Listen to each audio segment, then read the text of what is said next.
todos aqueles que são exaltados pela palavra de Deus estavam ali buscando, determinados na sua vida, comunhão com Deus. E buscavam levar esta comunhão para a geração futura, buscavam levar esta comunhão para o seu lar. Temos vivido dias, irmãos, de terceirização. Tudo hoje em dia está sendo terceirizado. Há um tempo atrás estávamos num debate, não foi? Num debate político na nossa sociedade sobre aprovar leis sobre terceirização. E acontece que isso, de fato, nas empresas é cada vez mais comum. Você terceiriza aquilo que você não quer fazer na sua empresa. E aí você contrata uma outra empresa para fazer aquilo por você. Às vezes acaba dando mais trabalho, não é? E essa mania de terceirizar tudo está invadindo também os lares. Está invadindo o dia a dia, especialmente os cristãos. E nós estamos terceirizando a educação dos nossos filhos. Esquecemos que escola serve para ensinar, serve sim. Mas não ensinar o caminho do Senhor. Às vezes a gente tem achado que por levar os nossos filhos à igreja, uma vez na semana, nós estamos ensinando o nosso filho o caminho que se deve andar. Talvez você esteja ensinando o caminho de casa para este prédio, de casa para o prédio. Talvez ele saiba vir para este prédio no qual estamos pregando nesta noite, de olhos fechados. Ele já saiba de cor. Certa vez eu voltava do seminário e me deparei com um grupo de cegos no ônibus. E por algumas vezes eu me deparava com eles, depois dessa primeira vez. E eles entravam no ônibus, ficavam naquela parte da frente, próximo ao motorista, sentados nas suas cadeiras. E quando chegava o local da sua parada, eles pediam parada, sem perguntar ao motorista, e desciam. Sempre. Eles já haviam decorado o movimento do ônibus e o ponto exato onde eles deveriam descer. Quando o ônibus fazia a curva para a esquerda ou para a direita, eles sentiam nos seus corpos o caminho e o ponto exato onde estavam, mesmo sem enxergar. Assim são muitos crentes. Eles sabem vir à igreja, sabem os horários dos cultos, sabem os momentos em que devem estar na igreja, em comunhão com a igreja, e eles sabem isso de cor. Sabem de cor. Mas uma coisa lhes falta comunhão com Deus. E achamos que por fazer isso nós aprendemos, e por ensinar isso aos nossos filhos, nós estamos fazendo-os entender a palavra de Deus e conhecer a palavra de Deus. Certamente você está levando o seu filho para um bom caminho. Ele escutará a palavra de Deus quando vir à igreja. Ele escutará física, biologia, química, matemática na escola quando for à escola. Mas é você que deve ensinar o seu filho se ele deve colocar uma taxa no assento da professora ou não, se deve tirar a cadeira ou não para o coleguinha cair. É você que deve ensinar o seu filho se ele deve dar um soco na cara do colega na escola ou não. É você que deve ensinar, pelo seu exemplo prático de vida, aquilo que o seu filho deve aprender da palavra de Deus. Mas até isso nos nossos dias estamos terceirizando.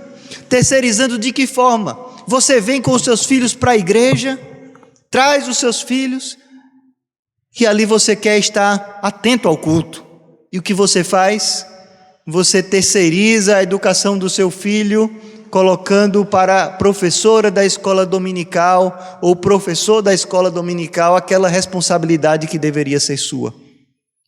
Eu não estou aqui pregando o fim da escola dominical, pelo contrário, se Deus assim quiser, continuará muitos e muitos anos, até a sua vinda.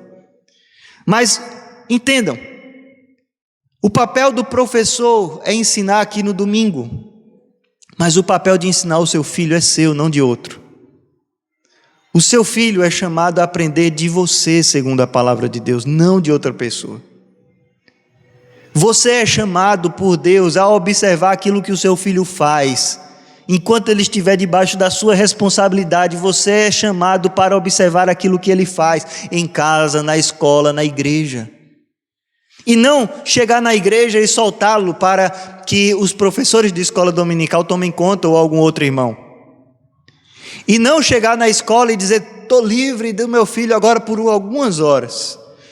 E aí ele chega em casa e você pensa: pronto, agora o pesadelo começou, o barulho começou. Não é hora de dizer isso, é hora de fiscalizar. O que foi que você fez na escola, meu filho, hoje? Com quem você sentou? Com quem você aprendeu? O que você aprendeu? O que o seu professor está falando? O que está sendo lido nos livros que eles estão ensinando na escola? Nem tudo que os professores ensinam estão de acordo com a palavra de Deus, e como cristãos nós devemos educá-los, fazê-los entender que a palavra de Deus é superior a qualquer outra coisa nesta vida.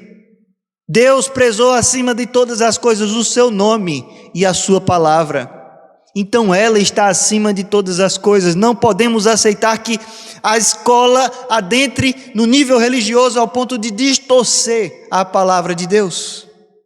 E isto está acontecendo.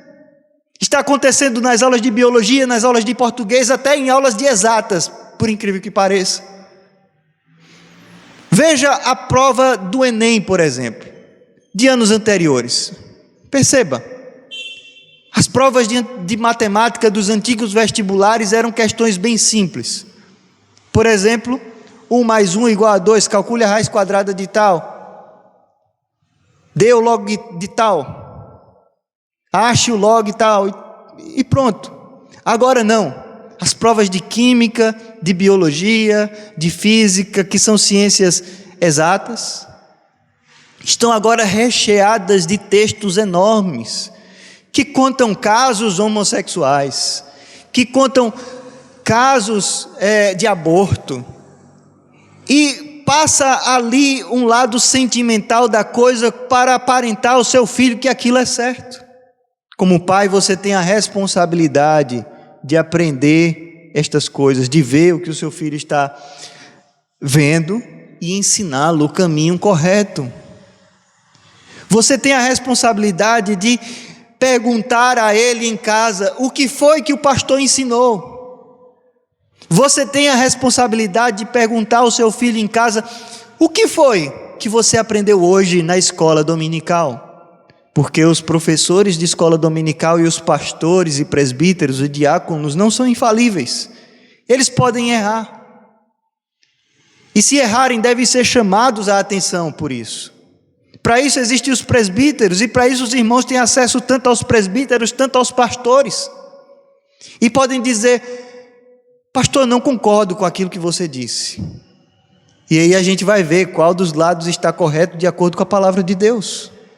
Mas, irmãos, nós devemos preservar a palavra de Deus, e não a preservaremos na sua eficácia e no seu poder se passarmos a aceitar as distorções que são feitas em cima dela.